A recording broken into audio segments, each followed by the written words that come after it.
అందరికీ నమస్కారం అండి.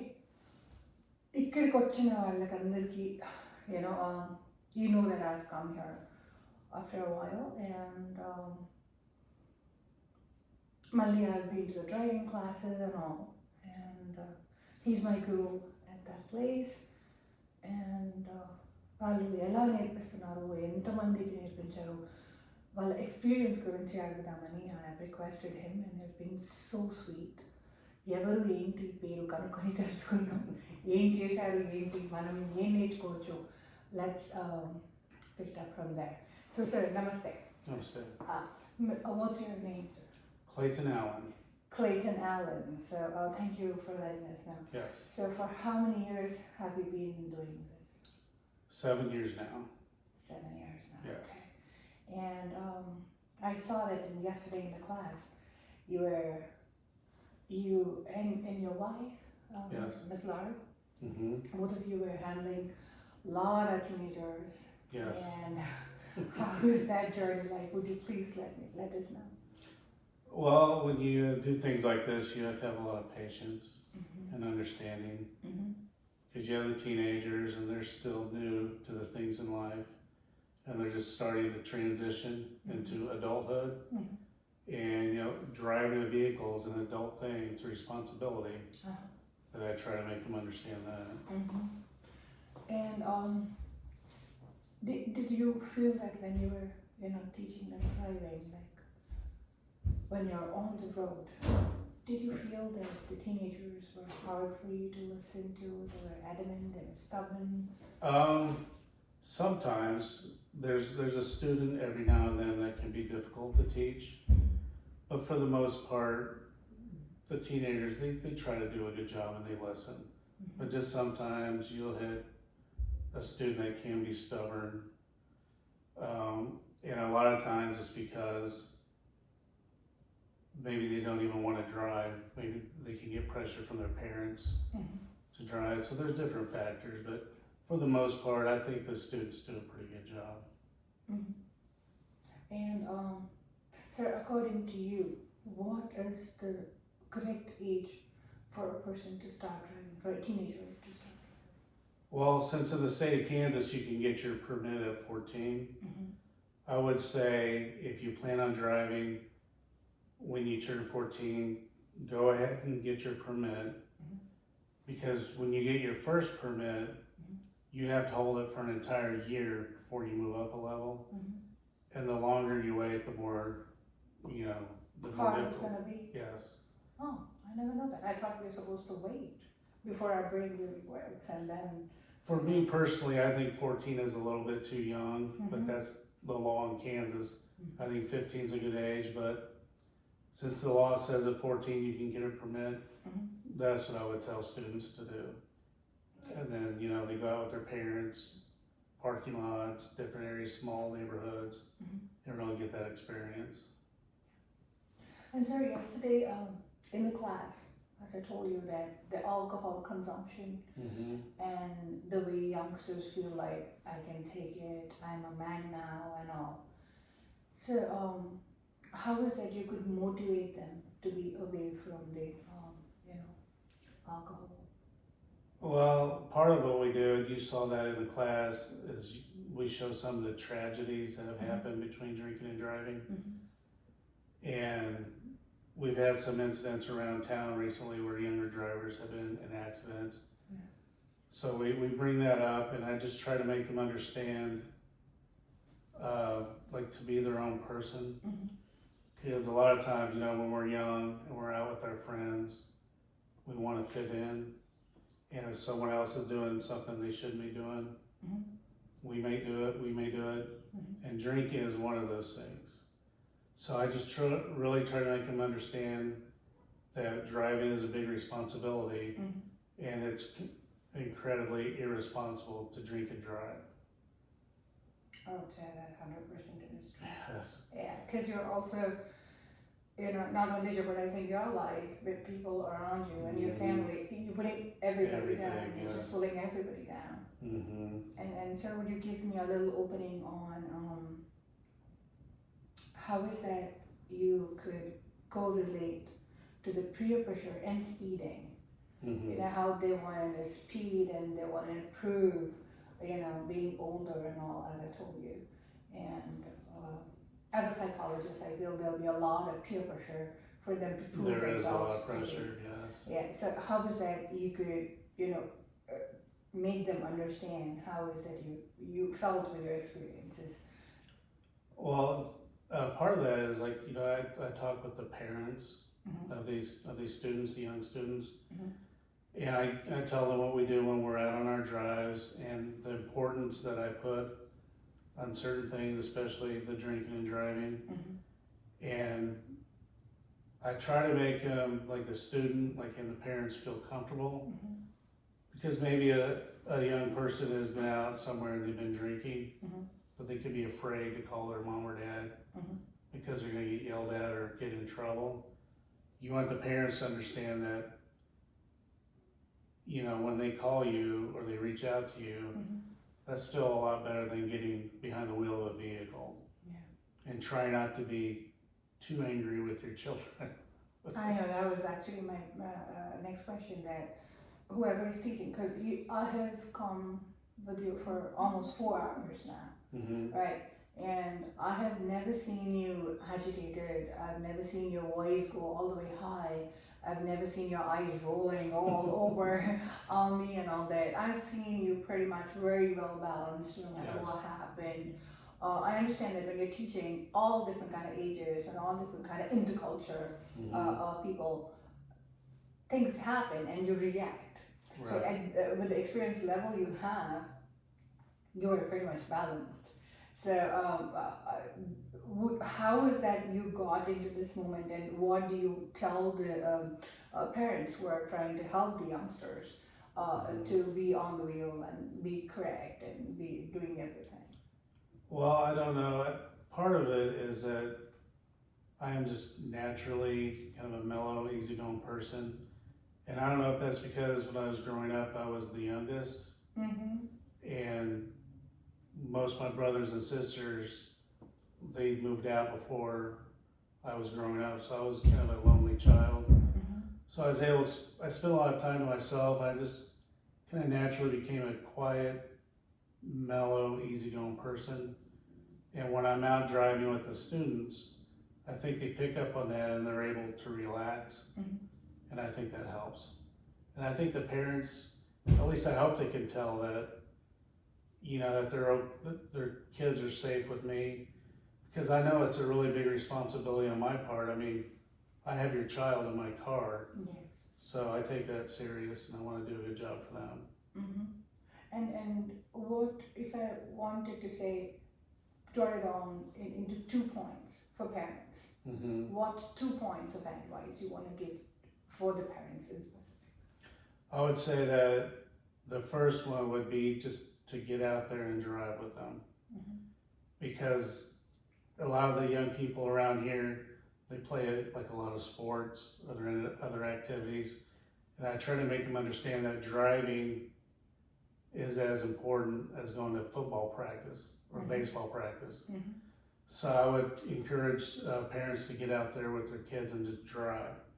Because no matter what I tell you, there's no replacing just actually getting behind the wheel and driving. Mm-hmm. And then, like we talked about a little bit ago, when you're with your child, have patience. It can be difficult, but because they're going to make mistakes, Mm-hmm. you just have to be understanding and Mm-hmm. not make it even more difficult for them. Yeah, good one. So now every parent is busy in their own world, Yes. and every child is really not liking to be with the parent. You understand, the Mhm. teenagers that want to be away from the parents and all. Now, could you give, if you told you have to put like one number, how many classes do you think a parent should give after they come out from you, after they have like a license, they're ready as per learning, but for Mhm. practice, say Before about they get to me. after they get Oh. after they come from you, when they have their parents to help them, their older, you know, uncles and you know, people in the family who's trying to help them, Mhm. say how many classes or how many hours should be a Right. good practice? I would say at least like 50 hours. You really want to get out there and drive and get that experience. And to also remember that you want some of that driving to be at night, Okay. maybe like 10 hours at least at night Mm-hmm. to get used to that, because it is different. When you're driving at night, it's harder to see. Mm-hmm. And so it's a little different, so you need to do both. Mm-hmm. Because as I told you that my work, staying in Spring Hill, Mm-hmm. all the way when I go to Lansing, and then I found that when it was dark, it was a little horrible It is. because you can't see the line and you know Mhm. what color they are or where exactly you're supposed to go. I think you have that agitation going on. Right. Without practice, that would really Mm-hmm. be tough. Sir, also please let me know that weather conditions are tough, and usually when you're in practice, parents are like, maybe it's not sunny now, so let's not practice.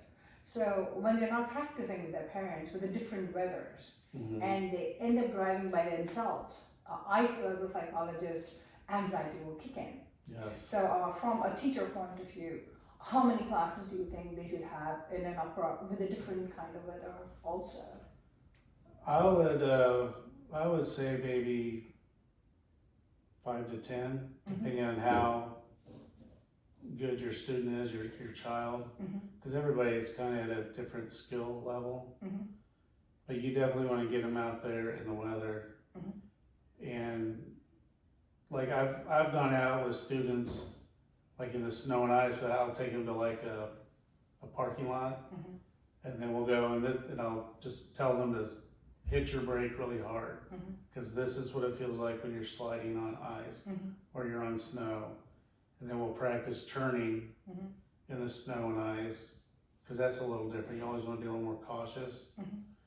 And then recently around here, we've had the really high winds. And people don't always think about that, but wind is a weather factor. So, because I had a student out a few days ago, and he was a really good driver, but he had a little bit of trouble because the wind was blowing our car around. So we get a lot of that around here, and of course the heavy rain. You need to get that experience. You try not to drive in the really bad weather for anybody, but you do need that experience. And I have another question, sir. After they're done with the driving and after they're done with the practicing, when they want to pick up a car for themselves, what are the major 4 factors that they should go for?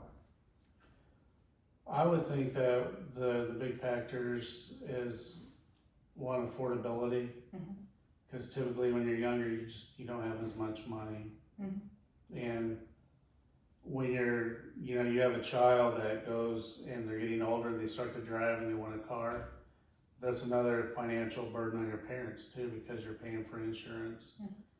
Probably have to help pay for the car and gasoline and all that.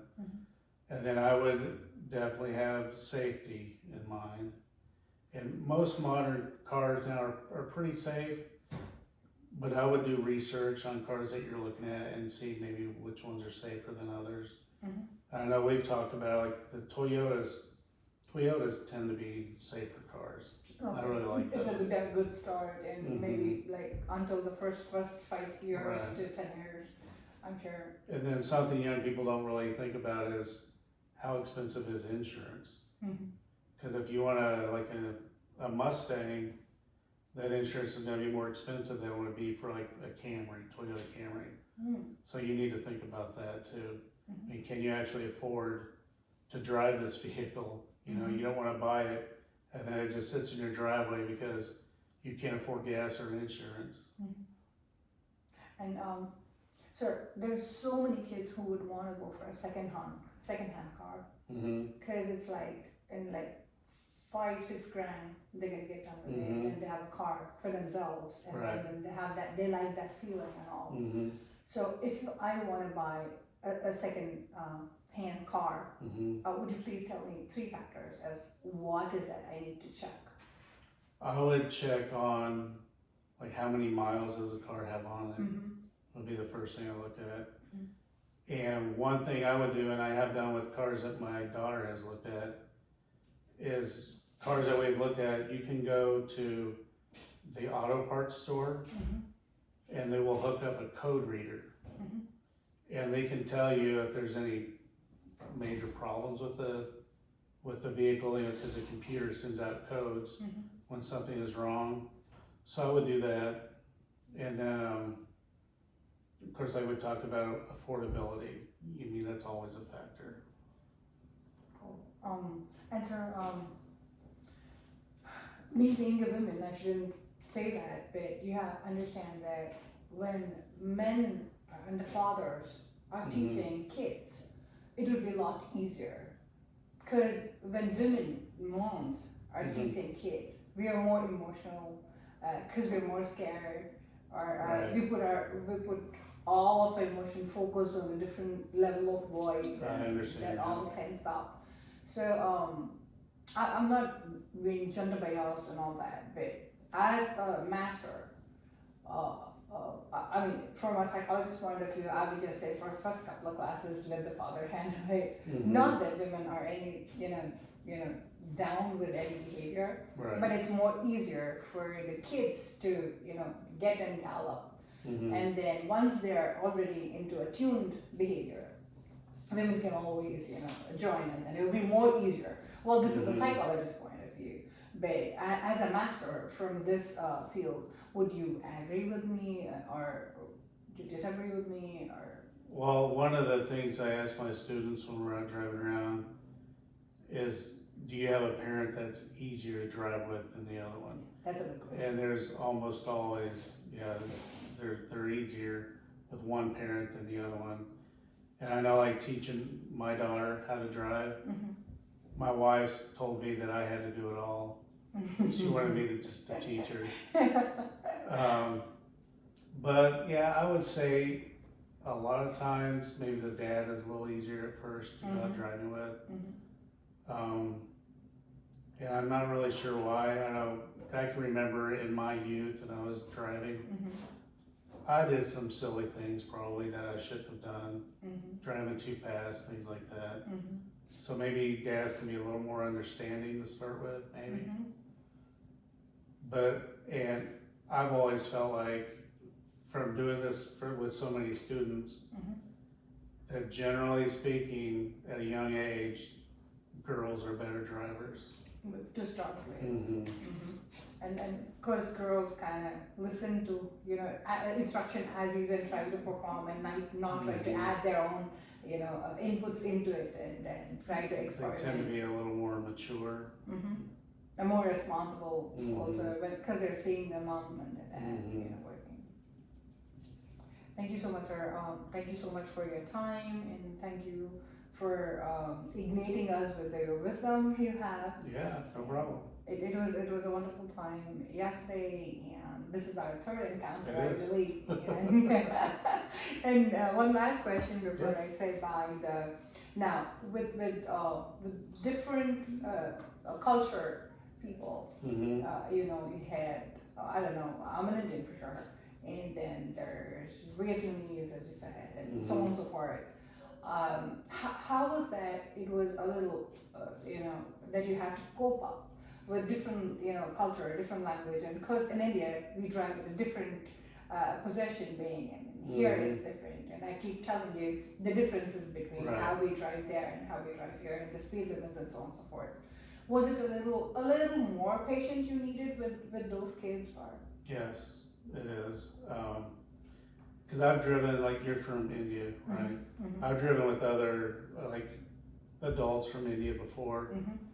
And, you've been open and honest with me about how people drive in India, and I've heard that from other people. And I just try to be understanding that, you're coming from a whole different culture. You're suddenly here in the middle of Kansas. I know it's going to be difficult at times and just different. So I try to be understanding with that.